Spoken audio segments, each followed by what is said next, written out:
So what happens when you put a Mig Switch in the Switch 2? Now, I'm covering this because when I did an unboxing for the Switch 2, so many people were asking for me to put this little cartridge in the Switch 2 to see what would happen, mostly because there was a post that was made online that said, this is ahead of the Switch 2's release, that it would be bricked completely if you put a Mig Switch in there. It also mentioned that if you were changing different voltages inside the system, even slightly, the thing would brick.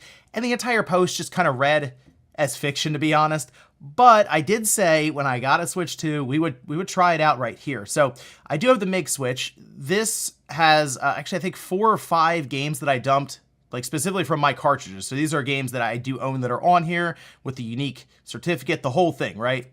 And I brought out the Switch OLED here just to show that the Mig Switch does indeed work. So we'll start with that, actually. Let me move this out of the way here. And I'm just gonna go ahead and drop this in and we'll cycle through. There we go, so we have the Mig Switch OLED. We're just gonna go through. So there we go, we have Tales of Vesperia, Definitive Edition, Sonic Racing, and Wild Guns Reloaded. I feel like that's all of them. Yeah, so we're right back to Crash Bandicoot at that point. So there you go, the Mig Switch does indeed work with several different games on there. Let's pop back out.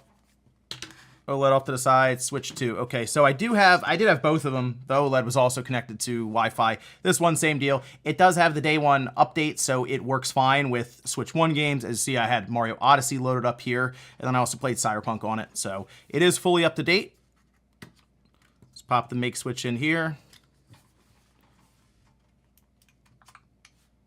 And there you go. Seems to read Tales of Vesperia fine. We'll pop it out, drop back in. Still stuck on Tales of Vesperia. Still stuck on Tales of Vesperia. So at least for now, it looks like it's reading specifically Tales of Vesperia, which wasn't even the last one that I left off on, as that was Crash Bandicoot. What happens if I try to launch it? Okay, it does need... I'm just going to launch it from here. I'm not going to try to download the update. Let's see if it'll even launch from here. It does not. Couldn't start the software. Return to the home menu and try again. Go again. So it does attempt to at least read the cartridge, but it just sees it as, I guess, one of the game files that's on here. Let me go back to the OLED real quick. I want to see if maybe just cycling back through here will have an effect on it. So it sees it as Tales of Vesperia. Still just sees it as Tales of Vesperia.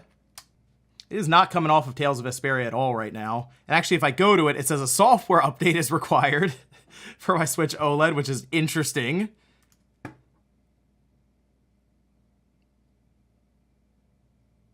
There you go. It's downloading, I guess, for Tales of Vesperia, which I've definitely done that before here.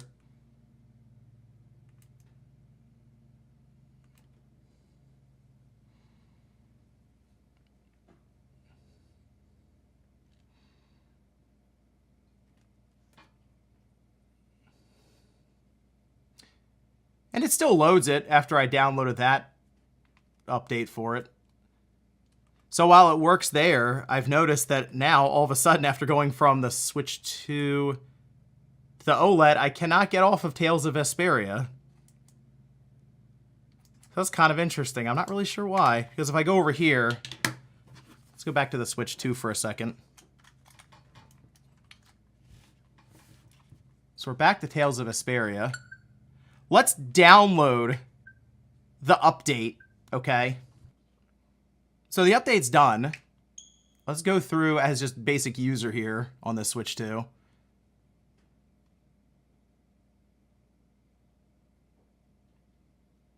And it still says couldn't start the software. So the Mig Switch doesn't appear to brick the Switch 2, but it definitely doesn't play nice with it. Now it just says it can't... Oh, wait, there we go. Look, we're back to Sonic Racing now. So now it is cycling through it somewhat. I'm off to, like, Sonic Racing. That's just what it's on now, it looks like. Oh, now we're to Wild Guns. Okay, so it's at least cycling a bit better. Let's see if it'll play Wild Guns. No. So the Mig Switch can, it seems anyway, cycle at times, not every time. But the Switch 2 can't read the Mig Switch basically, but it also doesn't brick the system immediately when you drop it in, okay? So this is kind of what I was expecting to happen, where it would still work on like the Switch OLED without any problems. But in this case, it won't launch at all on the Switch 2, but it's also not going to destroy it completely. As for it cycling through games, I've had that happen here and there with the Mig Switch anyway, and this could have just been one of those instances that was just lined up with going between the OLED and the Switch 2, and it just happened to be, or feel like doing that today, I guess. Because, as you see, we did cycle from Tales of Vesperia to Sonic Racing to Wild Guns, and if I can get it to go to Crash Bandicoot, that'll be all of the games that are on that SD card. There we go. So it did cycle through all of the games, but it doesn't want to play any of them. All right. And that could just be from, in general, updates to the way it's reading the cartridge. People, of course, talking about things like the authentication. There's like a chip on there specifically that does that. And yeah, Nintendo could have technically put that on a list that it just won't read from anymore. But there you go. The Mig Switch in the Switch 2 does not brick it, also doesn't work. Let me know what you guys think about this, though, down below, and give it a like if you enjoyed the video. Thanks, guys, for watching, and I'll see you next time.